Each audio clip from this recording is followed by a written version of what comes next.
Well, hello, writers. Welcome to episode number 116 of How Do You Write? I'm Rachael Herron, and I'm super pleased that you're here with me today.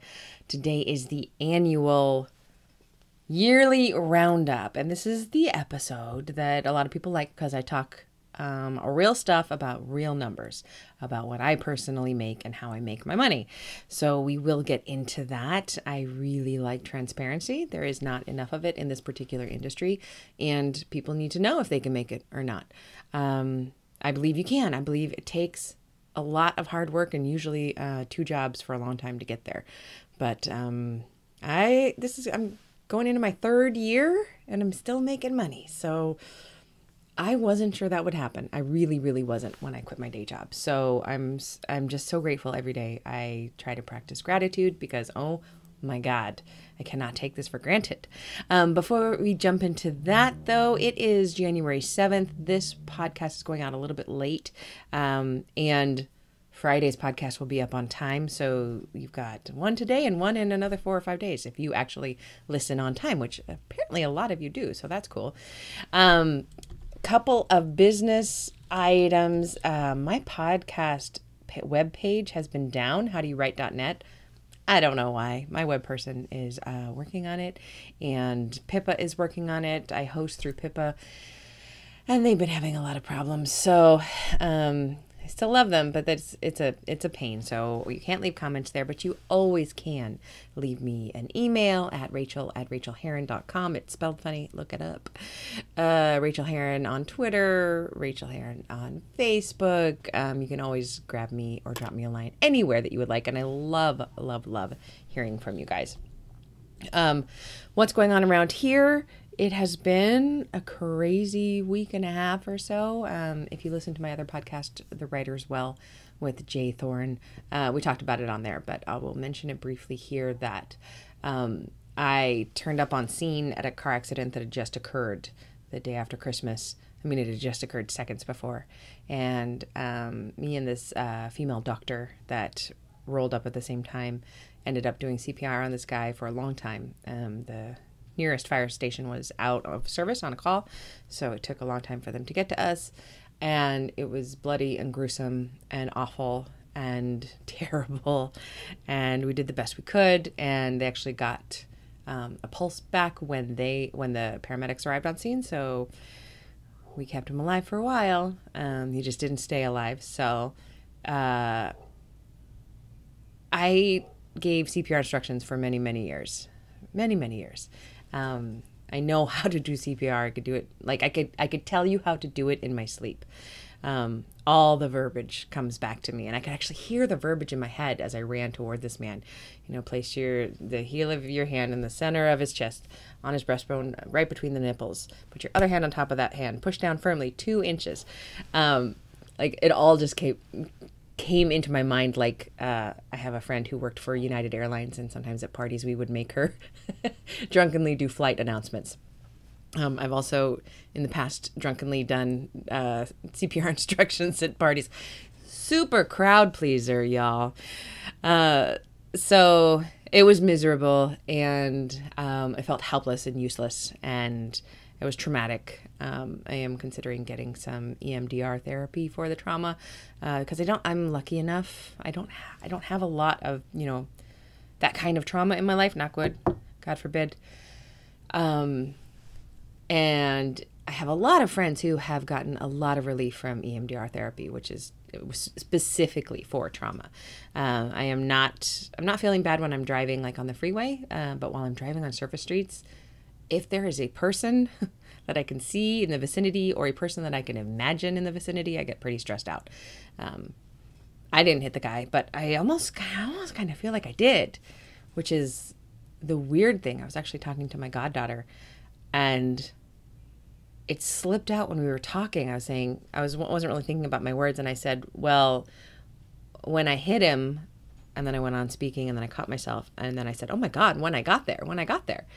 And I don't even know where that comes from. I don't know.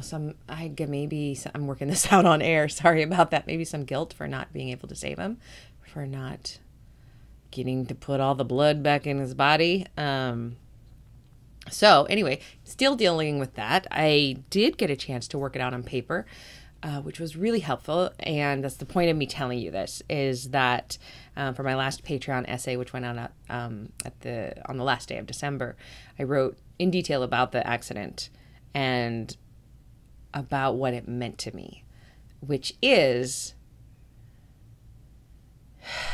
it's obvious. We all know this, but life is fragile and life is short, and none of us know when it's our time. And of course, we all know this, but it takes these kind of things to remind us on a gut level that we need to be present and we need to be witnessing our own lives and the lives of those around us and seeing the beauty and catching it and feeling it. I had already been trying to dive. I had already been intending to dive into a year of less spending. Basically, I'm not buying anything that is not a consumable that I have used up. So I can buy food, I can buy medicine and vitamins and my particular mascara when it runs out, but I won't buy anything extra. That was kind of a lark up until the end of the year. Then I found out about this idea called the depth year, in which you take a year and you don't add anything to your life. This last year, when I was doing Replenish, I spent a whole year adding to my life to see what would help. And this year, I'm not adding anything. I'm just going deep into the things that I already have. I'm reading all the books that I own or that are on my Kindle or that my library can get me. I'm not going to buy any books. I am in the lucky position of living in a city where they will buy a lot of library books for me, which is great, although I'm usually on the naughty list because I've asked for too many.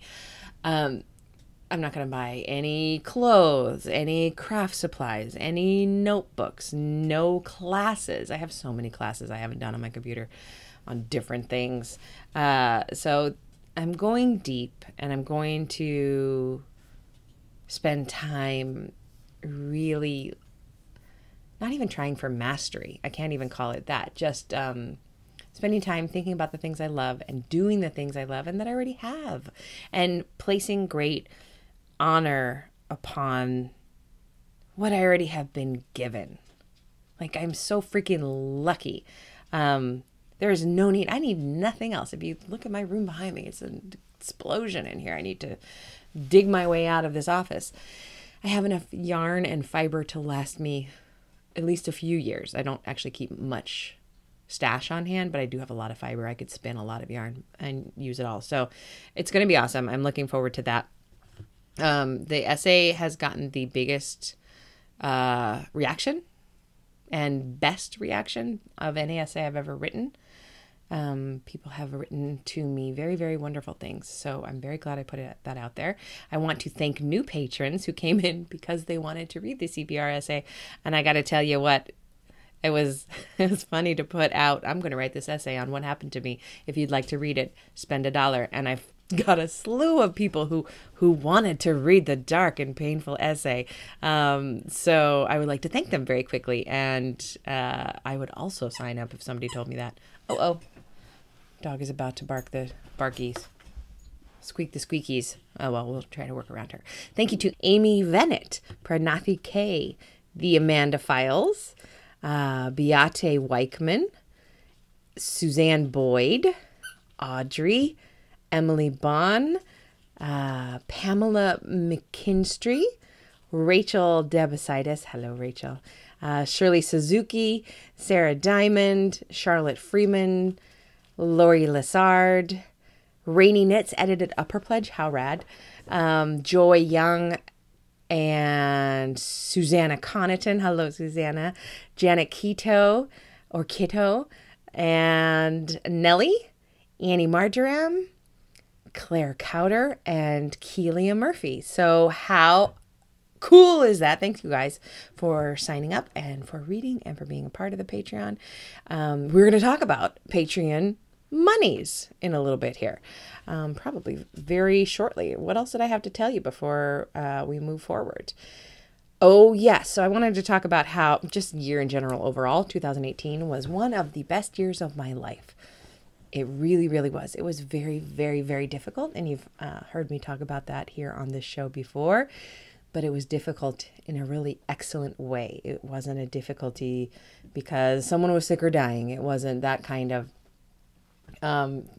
year that really is super, super painful. This year was painful in a different way.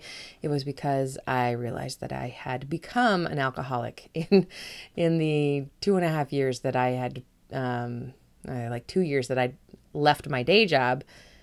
My dangerous drinking, which I had only ever accomplished on the weekends, had gone to a daily thing because I decided when I quit my job that I was 43 and I would never become an alcoholic. Obviously, you can't become an alcoholic after 43. I don't know where I got that in my mind, but it meant I could drink wine every night. And then I drank more wine every night and more wine every night. And on February 20th of this year, I realized that I was just spiritually and emotionally bankrupt. I hadn't lost anything. I hadn't gone off the rails. I hadn't hurt my friends or my family. The only one I was really hurting was myself. I was the kind of drinker who just liked to drink a lot of wine at night and fall asleep to Netflix. Kind of made myself pass out. I've always had a hard time sleeping, and passing out from alcohol really works. It's wonderful until you wake up at 3 a.m. and can't get back to sleep. As the alcohol actually metabolizes in your body so that it wakes you up, which is awesome. So I realized it, and I got help immediately. And that help has been terrific. I go to support meetings, and it's now 10.5 months. In a month and a half, I will have a full freaking year of not drinking. I cannot actually believe that. I have handled things in this year that I never, ever could have thought that I would be able to handle. Grief and pain. And even after that CPR thing the other day, it was pretty great. It was not pretty great. There was nothing great about it. But I drove home right afterwards. Luckily, my wife was home, working from home that day, and she helped me out. And she was holding me when I was crying. And I said, I want to drink. And she said, I think I said this on the other podcast, but she said, do you want me to? And I filled in the blank. And I thought, for some reason, even though I know her, I thought for some reason this was as bad as I thought. And she was going to say, do you want me to go buy you a bottle of something? And instead she said, do you want me to take you to a meeting? Which was freaking perfect. And I said yes. And she took me to a recovery meeting. And that was what I needed. I just needed to be with my people and to cry it out and to actually have feelings, because the reason I drank was to numb everything. I didn't know how to have feelings in this world. I'm still really getting used to it. This first year is crazy. Having a feeling and not being able to escape it with a substance of some kind. I really, really loved alcohol, weed, and sleeping pills. I don't have any of those now. So not being able to escape it and sit with it and get through it feels, when you do get through it, it feels like a miracle. And I kind of think it is a miracle. So I wanted just to say thank you to you guys, because a lot of you have been around witnessing this and my change. And honestly, nothing has changed in my work except that I'm clearer and a little bit smarter, I think. But, I'm writing the same amount. I'm doing the same amount of work. Alcohol really didn't. I never let it get in the way of any of that because I'm a freaking control freak. I'm saying freaking a lot on this show because I'm trying not to swear as much on this show. But internally, it has been this incredible sea change. It really is a change from the inside, a real spiritual change. I'm exploring that side of myself. It's been fantastic. It's really one of the best things I ever did. And it's struggling to get out of my sweater here as I go into a hot flash. You guys know everything. It is something that I literally I do wish that more people had addictions so that they could recover from them, because doing the work of recovery has made me into a better human being, and a human being who wants to help more and to be there for other people more. And I feel whole in a way that I had never felt before. That last year, my mission and my Patreon essays were about replenishing my creative spirit, because I felt so dry. I didn't know that I felt also emotionally, spiritually, soul drained, and recovering from addiction filled that. And it was because of the project. It was because I had taken on morning pages every day, that I was journaling, and that I found these things out. So last year's project changed everything for me. I could have gone on drinking that way and getting heavier for a really long time. I probably could have pulled off manageable balance for a couple or 5 more years, I think. I think my family and friends would have started to notice, and I would have really screwed a few things up. I hadn't gotten there yet. But after that, it would have been an inevitable descent into madness. I couldn't get off the train. I needed something to take me off of that train and put me on a different tracks. And a bunch of things did that. So I'm very, very grateful for that. I'm grateful that I get to write about it. And I'm grateful that I get to talk about it with you guys as you're driving. Maybe somebody who's listening is struggling with addiction. Dude, shoot me a line. We can talk, tell me how you're doing. So last year's difficulty was sobriety, and last year's best thing was sobriety. It's the thing I cherish most in my life right now, because I know, and I want to keep cherishing it the most, because I know without it, I can't have anything else. I can't have health. I can't have my family. I can't have my friends. I would lose all of those things if I had kept up and the disease had kept progressing the way it was so quickly. As soon as I took my hands off the reins and said, I can drink every night, it was over. It was over for me. So super interesting. Feeling healthy and happy and grateful every day. So let's do money. The people who are here just to hear money talk, because it's the annual year of talking money, they just got a whole dose of my reality. So I hope that you enjoyed it. Now, so this is pretty good news, you guys. Last year, I made $71,000, almost 72. This year, I made $84,000. Last year, the 72,000 was 17% more than the first year.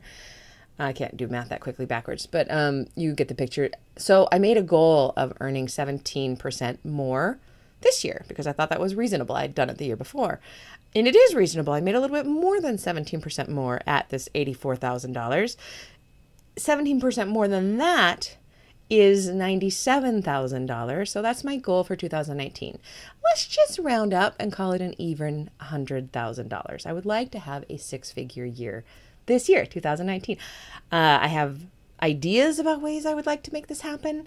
But honestly, I can't look back at last year and go, well, I put in 17% more effort. I didn't.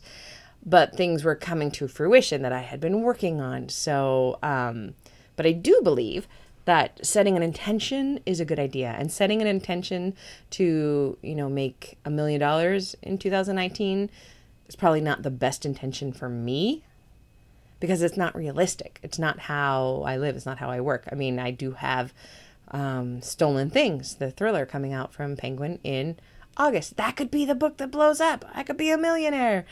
It also could fizzle out like most, if not all, of my other books traditionally published have done.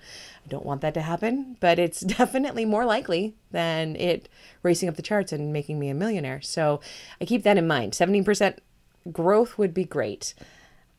I also am super happy with $84,000. That's more than I made some years as a dispatcher when I first started. Dispatching pays well. So by the time I left, it was more than 6 figures a year. So I took that loss when I quit the job. So how did I make that?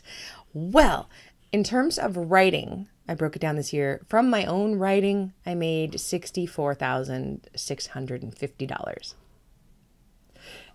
If you're watching on the video, you can see, you might be able to hear it in my voice. That's just a freaking huge grin. I made $64,000 just from writing last year. Last year, writing brought me $45,000, which is also amazing. But this year, writing brought me $64,000. Let's call it $65,000 because you can round up from $650. So it's $65,000.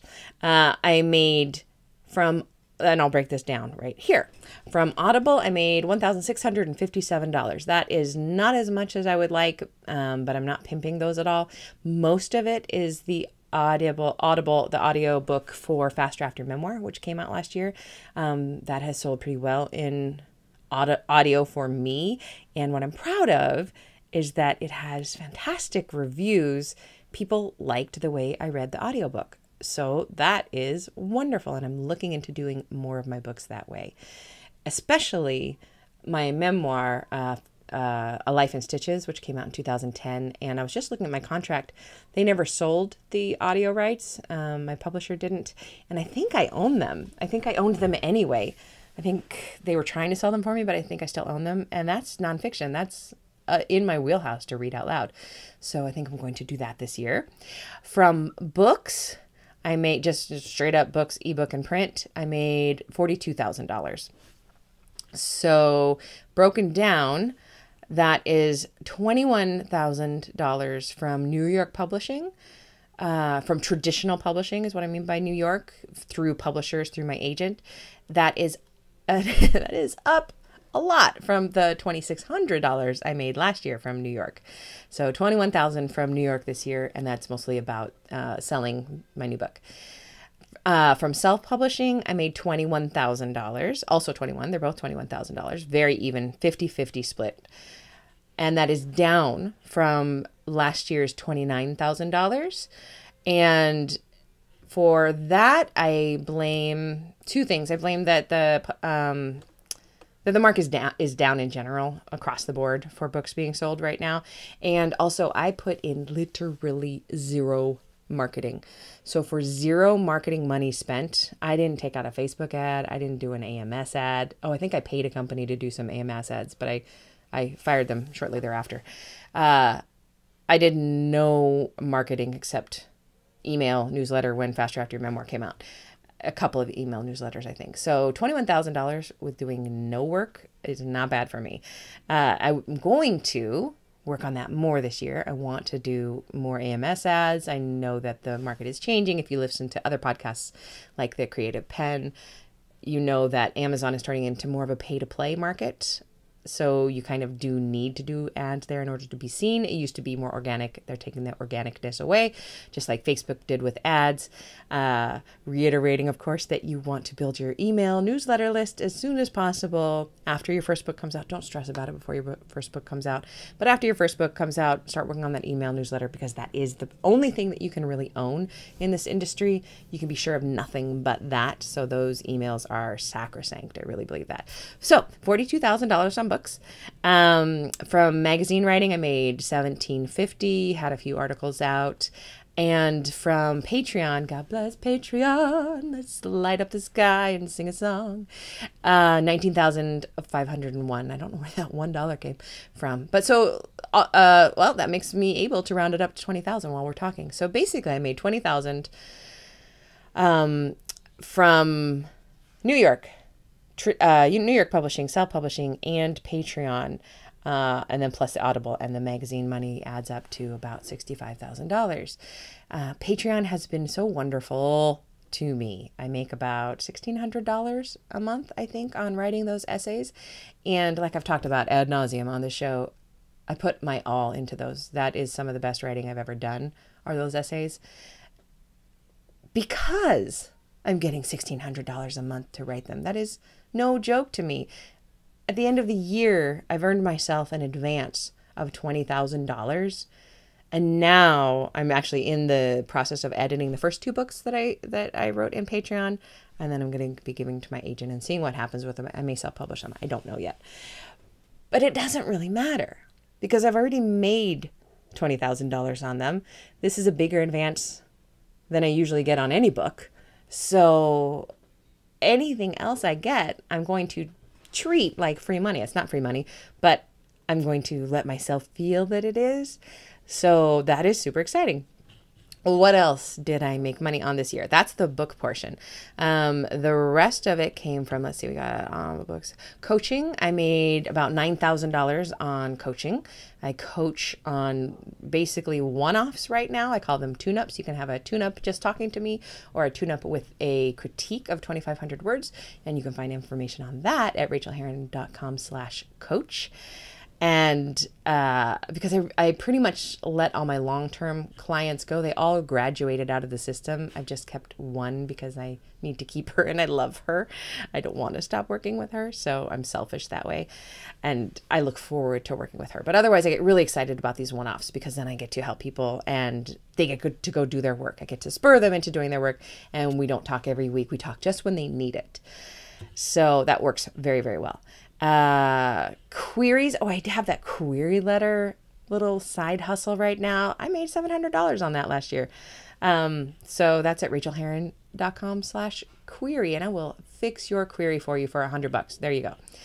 Speaking, I made about $2,000 at different conferences and events, and teaching, I made $8,000. So between teaching at Berkeley online and at Stanford in person, I made $8,000 from that. So that all adds up to $84,000, $84,128.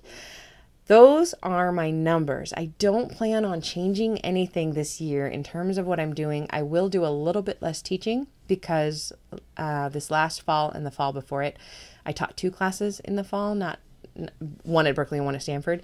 And with writing, that is just too much work. And I got very fried.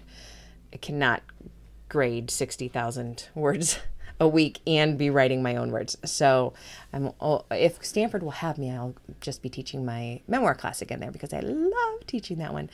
But other than that, I'm going to keep up doing everything that I'm doing now. I'm going to work on building up more Patreon subscribers. That's a reliable income, especially when you get a lot of $1 pledges, because then if you lose a $100 pledge, that is another level at which I do coaching monthly. I do it monthly there on Patreon. But if I lose one of those, that's a big hit. Whereas if I have a lot of $1 and they come in and go and people's cards change or they change their mind or their circumstances change, it doesn't hurt so much. So I'm going to be working on getting those $1 pledges and writing more articles. I'm going to keep coaching, and I'm going to be looking very realistically at my time. I talked last week about just looking at a calendar and plotting out the days I will not be able to work because I'm either traveling or it's a weekend. I'm giving myself 3 what I call migraine days a month, which I shouldn't call them migraine days, but they often turn into migraine days where I just can't work because of a migraine. And I got to tell you, yesterday was Sunday, and I never do this, but I took kind of like a sick day, but I wasn't sick. And very purposefully, I stayed in bed all day and I read and I napped and I looked at Twitter and I read a book and a half. At the end of the day, my wife had made this incredible dinner that she'd spent 2.5 hours making. So I basically lounged all day and then ate a great dinner and went back to bed and went to sleep. And it was mind-blowingly awesome. So I want to build in some mental health days, and those are included. So let's call them mental health days. I have 3 mental health days a month where I just don't write for whatever reason. If I'm recovering from something, or recovering from a migraine, or if I get a migraine, or if I just want to take a damn day off, I'm building 3 of those in. But so when you look at your calendar for months ahead of time and you see that you really don't have that many days to write, and a lot of you, most of you listening probably work day jobs too. So you look at the days where you can get 1,000 words written or 2,000 words written. You want to know where those are so that you don't fall into the trap that I do, which is like, well, I should be able to write a book in 2 months. I could write a book in 2 months if I was writing every day, and I'm not writing every day. That just doesn't happen in my life. There are too many things going on. I write most days, but not every day. So looking at that very realistically and understanding how my time works is giving me a really good idea of where I can be and where I should be, and not my normal hopefulness, where I hope to do way more than I can. I'm really getting a better handle on what I'm able to do in a week, in a month, in 3 months, in 6 months.